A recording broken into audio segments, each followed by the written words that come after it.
Hello everyone. Uh, I welcome you all to this fourth session of rotational dynamics where we are going to talk about conical pendulum and the circular motion in vertical circles under gravity. Well, what exactly is conical pendulum? Let's just understand what conical pendulum is. It is just a simple pendulum, the bob of which is going to perform horizontal UCM. So if I see in this diagram, this bob is going to perform a horizontal UCM at the base with some angular velocity omega. So it will have some periodic time which we will try to find out here in this case. We are considering a simple pendulum of length L which is going to perform a conical pendulum type of motion. So we have a OP as equal to length L, we will say is the length of this conical pendulum. Theta is the semi-vertical angle made with the vertical. Then you see, let us talk about the forces. M be the mass of the spherical bob here at point P, which is under consideration. Then I find every time that weight mg is going to act in the downward direction and tension T is going to act along the string, which I can resolve into two components. One is T cos theta here and the other is T sin theta, which is going to provide the necessary centripetal force for this circular motion of radius equal to r.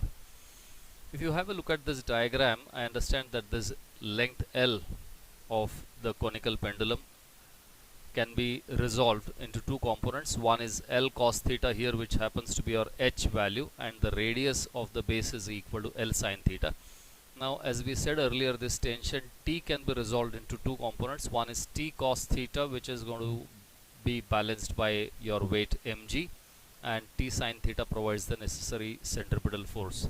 As we have said, we intend to find what is the time period of conical pendulum, which we will not call it as T, we will call it as T with suffix C, because this T will be representing the tension in the string.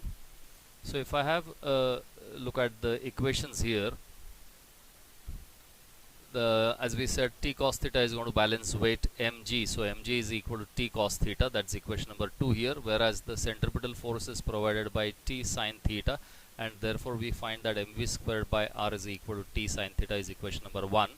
You can take ratio of these two equations, which will give me that you see v squared upon rg is equal to tan theta, and therefore v is equal to root of rg tan theta. So this equation gives you what is the velocity with which the bob of the conical pendulum can move so as to have the semi-vertical angle equal to theta. Now what I understand here is that once again the mass of bob doesn't come into picture, number one. Secondly, we also have had a similar kind of equation in that banking kind of a consideration. It is of course independent of the mass of the spherical bob. What exactly is meant by time period we are going to define. It's the time taken by a bob of a conical pendulum to complete one horizontal circular motion.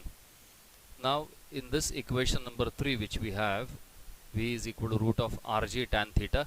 Because it is going to perform circular motion, I can write the equation of circular motion v is equal to r omega, and if I write v is equal to r omega, I get it as v is equal to, it is 2 pi r upon tc, and then I can find what is tc, or I can also go for that v is equal to r omega and try to find the things where omega is equal to 2 pi by capital T. So you can solve this and find out what is the value of T conical pendulum, which turns out to be equal to 2 pi root of L cos theta by g. If you know earlier what is the time period of a simple pendulum, the time period of a simple pendulum is just 2 pi root of L by g. Here in this case it's equal to L cos theta, where L cos theta was the vertical, that height h. So this is going to give the time period of a simple pendulum. Once again the term of mass is not present here, so time period of a simple conical pendulum is of course independent of the mass of the bob. Whereas if I want to find what is the tension in the string, as we have said, tension in the string itself is resolved into two components. One is T sin theta, the other is T cos theta. Resultant of these T sin theta and T cos theta will give me what is T. and because this t sine theta and t cos theta, they are perpendicular to each other, you can always have t squared is equal to t squared sine squared theta plus t squared cos squared theta. So therefore I get t squared is equal to mv squared upon r the whole bracket squared plus this was mg bracket squared.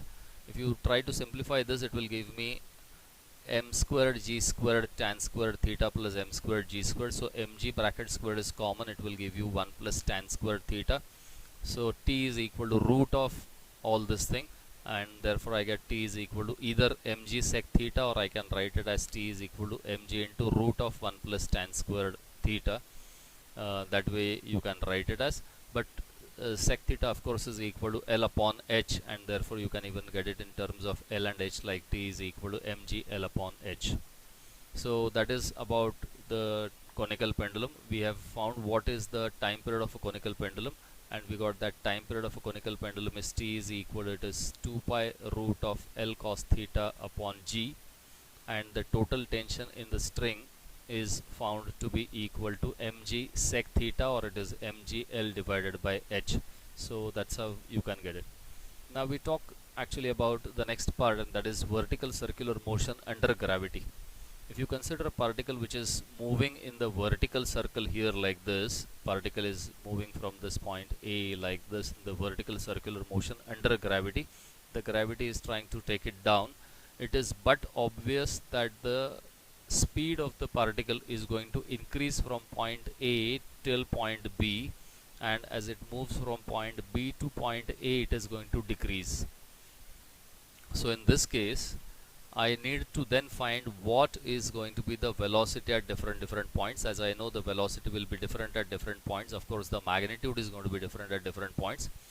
We will try to just be going for the magnitudes of velocity at different points here. Let's consider that you see threshold velocities, so that the vertical circular motion is just taking place, and so that you see particle is moving from point B, it's given such a particular velocity so that it just reaches till point A without falling. It comes and performs a circle, its velocity increases, once again reaches till VB velocity. This is up to VC, VA, VB, VD, VB, VC, out of which VA will be minimum velocity, so that the particle doesn't drop down. That is what we are going to consider. Now in this case, what I would say is, let us say VA, VB, VC, VD be the velocities at ABCD points respectively. At point A, the weight of this point mass which is performing the circular motion, that itself is going to perform the provide the necessary centripetal force. So here I can apply that mVB squared upon R. Centripetal force required is equal mVA squared upon R is equal to mg. So if I use it like this at point A, I understand that mVA squared upon R is equal to mg. So VA is equal to, it is root of RG I find. Similarly at point B, if I want to find what is the velocity, I'll take into consideration the kinematical equation, or of course even the energy conservation can be taken into consideration. So I'll use the method of kinematical equations, that V squared is equal to U squared plus 2AS. In this case, as the particle was performing a vertical circle like this, particle is starting from point A and moving till point B. It's moving in the downward direction. The vertical displacement in this case is equal to its diameter, that is 2r. So you have VB squared is equal to VA squared plus 2g into displacement is 2r. So it will give you VA squared is equal to RG. This is 4RG, so it will give you VB squared is equal to 5RG, and then you find that VB is equal to, it is root of 5RG. So I understand the velocity speed, rather I would say, gradually increases from VA to VB, and earlier at the topmost point the speed was root of RG. At the bottommost point the speed is equal to root of 5 times of RG. So that's how we are going to have, whereas both points C and D, which were along the x-axis or horizontal line of O, they are identical points in terms of velocities or speeds. And in this case you find VC squared is equal to VA squared plus 2g into R. That will give you VC squared is 3RG, and therefore VC is equal to, same as VD, is equal to root of 3 times of RG. So